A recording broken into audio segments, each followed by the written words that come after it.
guys, hello, welcome to your next in the series of the ASV podcast on a budget, and we now start with the staff, and this could be like a Piers Morgan exclusive. That's okay? Get on your chair. So guys, we've got Team ASV, LP, otherwise known as Leighton, Pennington, the Russian, Kanko, Da, many names, okay? For those who obviously know LP, you know he's quite a unique individual, very unique. For those who don't know him, I want to give you both a bit of an insight into the world and the life of LP, okay? He has got quite a story to tell in his like health and well-being, career journey as well, and obviously he's been round in this industry for a long, long time and kind of not only got the qualifications there, but certainly got years and years of experience, okay? LP, hiya. Hello. So let's start off with a little bit of your career background, okay? So when did you come into the industry, and you know why did you come into the industry? I came into it quite late, really. For me, I'd always been into training and exercise for a long time, like 30 odd years now, training in gym. I think I started at the gym 31 years ago. I think it is when I started with my brother, but was that about 40? yeah. So I came into it in my 30s actually as a full-time PT. Right, okay. So I'd always been interested in training, always been interested in exercise, but then when I started looking at career paths, I realised I needed to do something that I was interested in. Obviously I'd gone off and tried to be as a musician and stuff, and I'd ended up there. So what was you before you started? What was your, obviously you started when you were 30, obviously you trained before. What was your career before? Because 30 is quite late, you know, in one respect, because obviously a lot of the younger people now, as soon as they go from college, go straight into a PT course. So 30 is quite late in one respect. So what was you doing beforehand? I didn't really have a career, because obviously for me being young, I wanted to be a musician. Yeah. So all my 20s, my early 20s and teens, I just wanted to be a musician. So I worked in warehouses, stuff like that. I've done everything, drove a forklift truck, and then I went off to try and chase the music dream for a while, and then ended up 29-year-old, landed in Staley Bridge in 2004, and then I just started again. Yeah. So I did a few jobs, worked in warehouses, and then ended up working in engineering at Light, and then I know I needed to do something I was interested in. So talk about your qualification then, mate, because obviously you can't just step into this game, you've got to be qualified, and you'll know I'm quite a big stickler for valid, like decent courses, should we say. So what was your qualification at the time? Well, I decided I wanted to do it, so I thought I didn't want to just do a course where I logged on and did something online. I didn't want to do that. I already knew a lot. I knew a lot of knowledge both from my brother and my dad. I already knew quite a lot about training and stuff. So what I needed, I just wanted to back it up with the best qualifications. So I looked around, see what was going on, and it was the Premier one I did. But it was full time. It was a full time. It was there 5 days a week, doing it, living it every day, and that's what I wanted to do. So that's the one I went to. I went and did the Premier. It was 3 months course. It was expensive, but you'll know yourself. You can see the difference. So for those, obviously, you know, as the years have gone on, the qualification industry, it used to be a classroom based, and you know all the staff here have done it through the same provider, which is Premier, and I've done it as well. Steve's done it, and obviously Lisa's done it there as well. And when you do that course, it's a proper course. You're in that classroom and you literally drill into every bit of detail, and the tutor will actually quiz you. He won't just sort of say copy off the board, really. When I think over the years it's got kind of online, and you just multiple choice questions, and it kind of stands out where the PTs who are experienced but know what they're doing have got that qualification behind them, as well as obviously normal experience of obviously training yourself. But I think the bigger there is obviously when you did it with Premier, it was full on, you know, the detail was full on. Absolutely, but the tutors, I mean, I know you had Doug, same as me, and Ben, absolutely brilliant. But it's different because I was coming from a background where I trained a lot, I knew a lot about actually being in the gym, and it was just backing it up with the science. I did know some stuff, but it was then backing it up, whereas you've got other people who come to the courses who know all the science but have never been in a gym. And you get this, you'll see this a lot now. There is, you know, PTs out there who've not been in the gym environment. You can't learn it all from reading something. You've got to do it. So I came from the other way. I've been in gyms, like I say, a long time. I've been in loads of different gyms, And I'd trained with a lot of different people as well. Yeah. So I'd already got quite a bit of experience, but then to go in, and I loved Premier, I loved every day of it. It was hard. They'd test you, you had to learn everything. Then there was, you know, a lot of, there were 4 weeks of pre-course learning before I got there. Yeah. You weren't guaranteed a pass, some people did fail. And it was brilliant, I absolutely loved every minute of it. So we've done good qualifications there. So let's talk about your training before we start about your career now. Obviously, you know, you was a lot younger. Yeah. What was your type of ideal event, should we say? What was your kind of, you know, did you play sport? Did you do team games? Did you know, what was it at the time? What you were into? Well, to be fair, that's a weird thing with me. I was never sporty. Out of my family, my older brother Lee, he was a sporty one. So he was the one who got me into training because he played rugby, football. I don't know why he didn't become a PE teacher, he should have done, but so I was never really into sport. I played football later on, but it weren't that. I just always liked the idea of training. So when I was like probably a bit younger, 13, 14, started tagging on with our league when he went training with his mates. We were doing running intervals, and then I used to go running, then we'd go to the gym. So I already enjoyed the training side of it. And then later on I got into running. So I got into running quite seriously, probably started taking it seriously in my late 20s. And then I started getting into it a lot more, and that's what led me then to the PT side of things. So I was spending my whole life in the gym anyway, so I thought I might as well do this for a living. And obviously, you know, you won't name the gyms obviously where you've worked at, but when you started the gym industry at the time, what was it like then? Because arguably it's different now. There's a lot more. There's a lot of PTs about now. But that was coming anyway. You could see it. You, back in the day, you did have people who were sort of the people who probably slipped through the net and been doing it a long time without qualifications and stuff like that. But you know, a few cowboys about here and there, I'd say. But there's a lot more now. There's a lot more. So when you was I know one of the things what you was working at. Obviously, you was not only, you know, you was a freelance personal trainer, so to speak. Yeah, and it weren't just you in the gym, was it? No. You know what? Because obviously, a structured gym like that, there's a lot of competition, and you know the PT game is quite ruthless now. I think it, you know what, in a fair way of saying it, is quite ruthless, and there is a range of PT styles.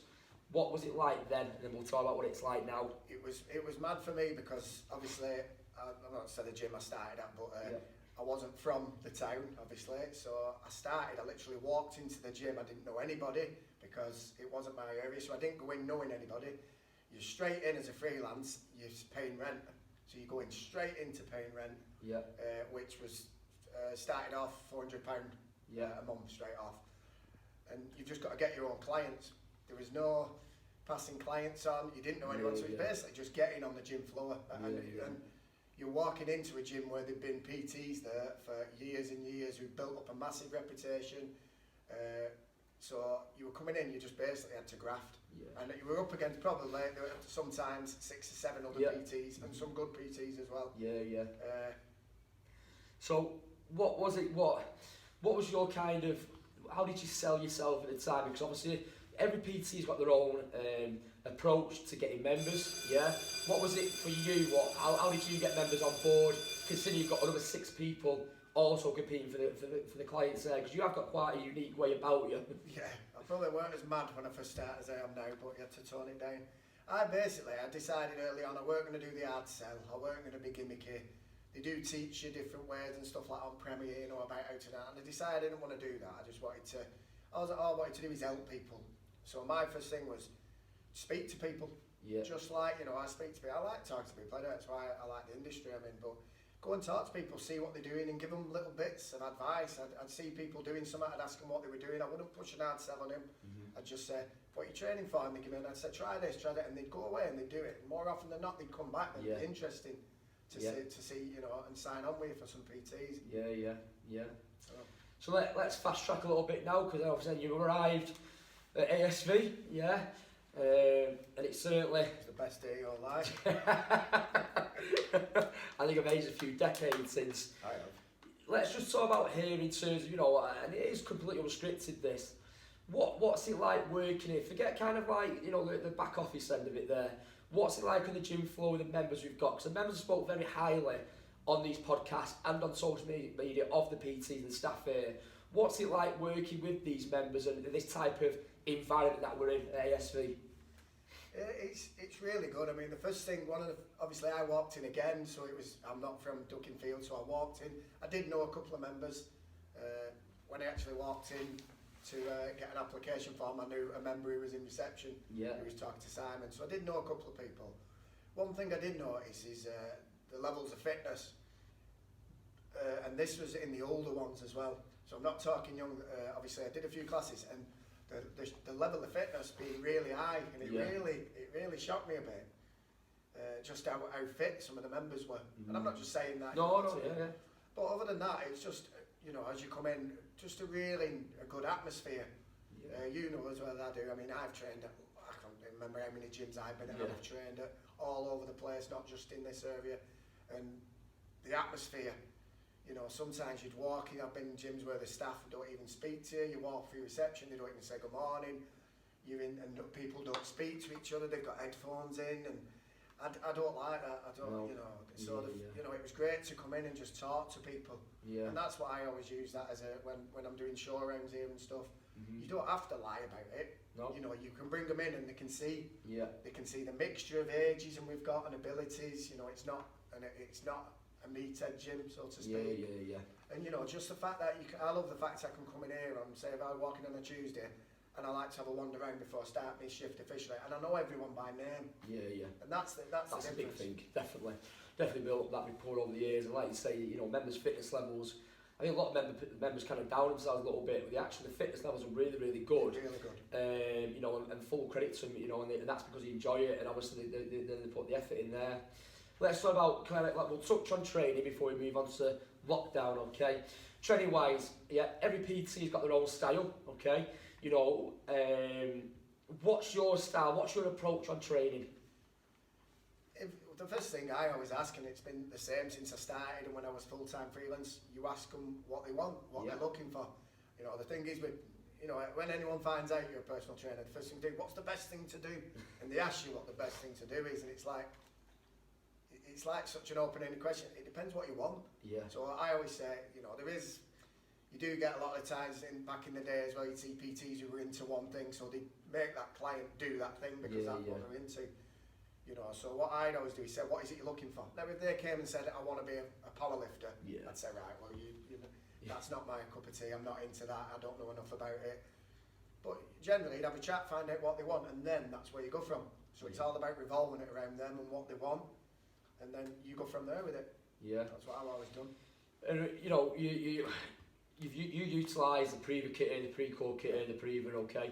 And obviously, the Preva, for those who don't know, obviously you can actually tailor-make a cardiovascular routine. It could be a running, it could be on the MT, it could be on the bike, where we can set the gradients, we can set a kind of like a profile of a route of some sort, like a hill or intervals, whatever it might be. And you are very good at sort of using that with clients. Talk to me a little bit about the cardio side of the Preva and how you kind of make it work for clients. You've done that for quite a lot of members, haven't you? Yeah, because this equipment here, I mean, I'm from the generation, I'm older than you, obviously, even though you look older than me. It's 3 decades older than me. The gym, our gym at school didn't have a treadmill. We didn't have any cross trainers. When I first started at one of the gyms I trained at a lot, they had one treadmill facing a wall, and it didn't do anything. This is this stuff now is unbelievable. The technology in these, especially the program facility. If I would have had this 11, 12 years ago when I was PT and I used to... Well, it was just, for me, when I was doing fitness programs, obviously my background was a lot of fitness training, but I'd always do a lot of build-up on the cardio kit of the gyms I've worked, which had pre-co kit.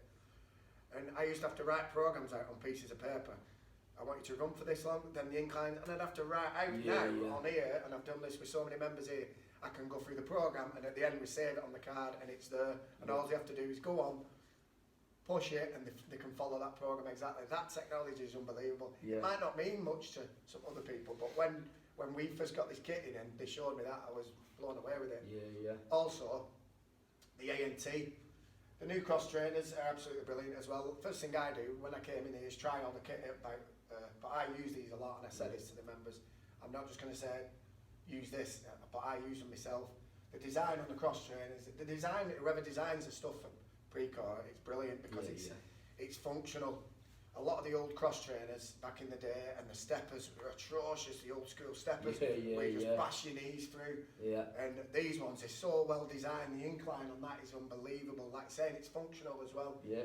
People don't see the connection. You can use this stuff and it'll help you outside if you know what you're doing. Yeah. The AMTs, obviously, I remember when they came and they were selling the stuff, and you'd seen the AMTs, and I said, get them. They're absolutely good. I'd use them for years with all my clients. Absolutely brilliant. Probably the best designed piece of cardio equipment I've ever seen. Ever. Yeah. The fact you can move between, you know, and I always use it as a big selling point here, the stepper and the running motion, but there's no impact in it at all. Like I say, absolutely, just brilliant machines. There is other variants, you know, I've used Precore quite a lot, and it's been the best stuff I've used in the gyms and the other stuff I've been at. Yeah. So like I say, it's a massive selling point for you. Definitely. Like so when we set a gym at the time for the cardio kit, and when we looked at options there, the Precore kit, like you said, the way it was built and the way it felt to be on was totally separate from any other company there, and members obviously, you know, for those who are members here currently, you obviously understand how that feels and the workout, the effort and everything works. For those who aren't here at the moment, obviously come down, give the kit a try, because you know what, it's loaded full of technology, and like I say, it takes away the paper programs of years ago. Everything's now on technology because it's easy to do, but like I say, it does give you, it takes workouts to a different level, 100%. Lockdown. So, and I think you won't mind me saying this, but obviously LP, you know, he lives in LP Towers, a little apartment there, a little man pad. Obviously, he says he's single, but I think he's got a few women there, you know, in the closet, shall we say, in the wardrobe. That's it. I'm not even with this. Yeah, Meghan Markle's not one of them, so yeah. But you know, you're a single guy, allegedly. What's this 12 months been like? So, you know, it's been horrendous in so many shapes and forms, businesses wise, personal wise, health wise for some. What's it been like for you for these last 12 months in kind of lockdown? It's definitely a test. Definitely a test. Obviously for anyone, everyone, you know, I've said when I've done my posts and stuff, everyone's got their own story with lockdown. Obviously, you know, I could sit there saying I'm on my own, but I haven't got the worries other people have got. It was a stress at the beginning, obviously. When it first happened, I didn't think it'd happen, I'll be honest with you. When they were all talking, I just like, something they're going on about on the news, it's not going to affect me. Next minute, it happened. Yeah. So obviously, in the initial stages, financial worry, you know, so I did stress out. I remember at the beginning when it was happening, I thought, how's this, you know, is my own business going to survive? Am I going to have a job? Are we going to get paid? Obviously, you know, I've got bills like everybody else. You know, I just bought a brand new car, most expensive car I've ever bought. I treated myself, and you know, so it was a bit of a worry. But then I knew I had to get my head in gear to deal with it. So I just had a bit of a chat with myself and just said, you know what, it's out of our control anyway. So let's not stress over stuff you're not in control of. There's no point. So I just decided, right, let's just see what happens. And then obviously it was just a case of then I just started a plan early on. So when we went into lockdown, and then once I knew, it was just a case of making sure I'm doing everything right for myself. You know, so there is things I do. So you talk about your plan then, because obviously I've spoken to members on these podcasts, you know, they kind of got through each week of lockdown through a training plan and a to-do list and all that kind of stuff. Talked about kind of what was your plan, because obviously you are in your role, you're in an apartment, you know, how did you put that plan together? In terms of fitness, or just in general? No, just in general, in terms of how did you get by week in, week out? I just decided, like I say, what I decided early on was I didn't want to sit around whinging. I wanted to look back on lockdown and be proud of how I've handled it. So I wanted to be productive. So I wanted to come out the other end of it saying, you know what, I've done all right with that. And we did come out of it, then we went back into it. But that's the story. But I just decided, right, I know I need to keep myself motivated. Now I've been lucky, mate, because obviously we've been lucky in terms of, you know, being looked after here financially and stuff, because it could have been a lot different, you know, you know that.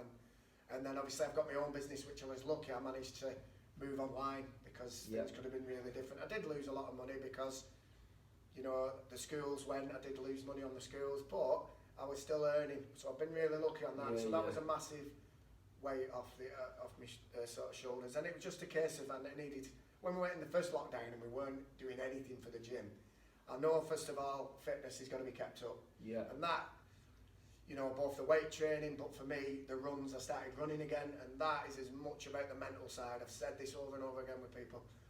The running now when I run, and especially at the minute when I go out on my hill runs on Tuesday, brilliant. It's fitness. I love the fitness side of it, but it's probably 80% mental, especially at the minute, because I knew I needed to keep on top of that. Yeah. It's just me keeping busy, keeping motivated. I write a list out at the beginning of every week, what I'm going to do that week, and I tick it off at the end of the week. Yeah. And I did that all the way through the last lockdown. Yeah. And it's just like that, taking it. I don't look ahead. I stopped watching the news last year. I don't read the papers or anything because that weren't doing me any good. Yeah. So I just decided to take it week by week and not look ahead too much and not stress. You know, we had an holiday booked last year. My sister-in-law's 50th never happened. My best friend was 40. His daughter was 18. We missed all these things, but you can't dwell on it. So you just got to, with me, I just look at, you know, thankful really. Yeah. You know, because things could be a lot worse. LP's check-ins. LP's check-ins, yeah. So, you know, LP's check-ins a bit of a regular and a bit of a, you know, a kind of a weekly expectation. I think if people waiting for that kind of Tuesday check-in, mate, yeah? It's quite funny, yeah, because I've had people who have nothing to do with this gym who don't even live around here. Yeah. You know, people in Wales watch them who I know, and they're just like, watch them went and... Because you do make it quite random, don't you? Yeah. Well, what it was is when we first went into lockdown, and obviously I couldn't do any classes at home for a year. Because I live in an apartment, I can't do spin, I couldn't do anything, there was nothing I could do, I ain't got the room, so... It was just a feeling of, I can't do anything, and when you're used to being like we are here, and we like, you know, and we know all the members, and we want to keep the members going, that's our responsibility, you know, both mentally and, so I just thought, what can I do? So I wanted to do something, so I thought, right, I can't really do anything training-wise, so all I can do is, so I just did one, and I just thought, you know, it's good for me as well. And then before you knew it, people were messaging me saying, are you doing another check-in? And I didn't expect anyone to watch them, to be honest. Yeah, no, the people are watching, definitely. Yeah, and, it's just cottage cheese and tuna, mate. Do you know what? It's just having a laugh. I'm not going to start, there's enough people going on at the minute. I could be coming on going, these graphs, it's a conspiracy. This, Boris, this, it's this. They're trying to kill us, they want to kill our children. You know, there's that much stuff going about. I don't want to be going on with that. I don't watch the news. I'm not, it's just opportunity to have a laugh. And you know what I've always said, if one person laughs at it, it's worth doing. Yeah. No, you've certainly got that reaction from those videos there. So just kind of like finishing off now, you know, one thing for the members, yeah. So you know, what you can say to members now who are watching this on how they're going to come back to the gym, yeah. As in, like, you know, they need to come back with a certain mindset, you know, take the time, whatever it might be. Look at the training plan. What would you say to members right now who are, I'd say, very eager to get back into the gym? What would you say to members at the moment? Who are eager to get back? Yeah, so obviously you've got a lot of members here who obviously want to come back. You know, we want to welcome them back. What would you say is probably the starting point for them as they come back? Well, you just, like when we did last time, it's just, you know, part of our job last time. It wasn't easy coming back. Like I said, when we all came back, we weren't on full staff, so it wasn't easy. You know, I was one of the first ones back off furlough, but we were short-staffed and we had a lot of extra stuff to do. Yeah. And it's just making them feel comfortable as well. Yeah. You know, so making sure, and you could tell the members come in, they felt comfortable. We've got to make sure the environments they feel safe, which we'll do because we do run it like that anyway. And then it's the one thing with the gym as well is, and this is just because for a lot of people, everyone's been different in lockdown. Some people have thrived training, some people haven't. Yeah. You know, and there's a lot of people who've fallen by the wayside with it because they're just not. And you know what? Everyone's different. So what I would say is it doesn't matter what anybody else is doing. You know, and I've touched on this before in one of the posts because these are the messages I've had off a few people just saying, you know, I've lost my motivation. It happens. So, you know, don't worry about what anybody else is doing. All you've got to do is get yourself back and ease yourself back in. Yeah. They will, you know, it's the big side of coming here. It's a social side. Yeah. You know, and I'd like to say, the weird thing is when we first went into lockdown, I did the slideshow. I want to do a slideshow and I want to put some music to it and I want to put some pictures in. And do you know what? None of it was staged or fake. We had so many pictures. There's so many brilliant events, Born Survivor, the fan dance, you know, the Pretty Muddy stuff, and we had loads, just so much, and it was just brilliant because it was all real, and that just sums up, you know, I've always said we don't have to, you know, make things up or fake stuff, because it's a brilliant atmosphere. We've got great members here, and it's such a good atmosphere. And I think that kind of brings me on to the last one I'm going to ask you now, and it's what we said about doing these podcasts. It's been fun doing these podcasts. It's been really fun with the members, and because every gym right now will be starting to post out their marketing material. Join us, get a free one, do this, do that. We're the best, we're this. These podcasts are a chance just to sort of meet some of the members, so you can hear it for yourself in terms of what ASV does for the community. What it means about being a member here, why people have been here for a lot of months or years, and now you're going to hear from each of the staff, so you get to know the staff a little bit. What would you say now to someone who's looking to join a gym, a non-member? There's 15 gyms in this area. Yes, there's a lot of gyms, so there's a lot of choice. There's a lot of false advertising out there. Yeah. So what would you say now for a non-member looking to potentially join a gym, and why we think they should join here? Well, the thing is with gyms is it can be personal taste. Some certain people might want to go to one gym. Yeah. It depends on what you're looking for. But whenever I've had someone come in and for a show round, you don't have to lie with it. I just say what it is. And I've got certain things I say and the way that we sort of sell this. Yeah. But it's the atmosphere. It's a family gym. It is a family gym. It's not. I always make the points. We're not a big lifting gym because I've been at big lifting gyms and it does put people off. I've seen that. You've been at gyms, you know. So it's about the environment. It's a family gym. In here at certain times we'll have 3 generations of the same family training. And I love saying that, and I love seeing it as well because we've had like you had Phil and Abby on. We've watched Abby and her brother grow up. She 1 minute she was I feel old now, mate.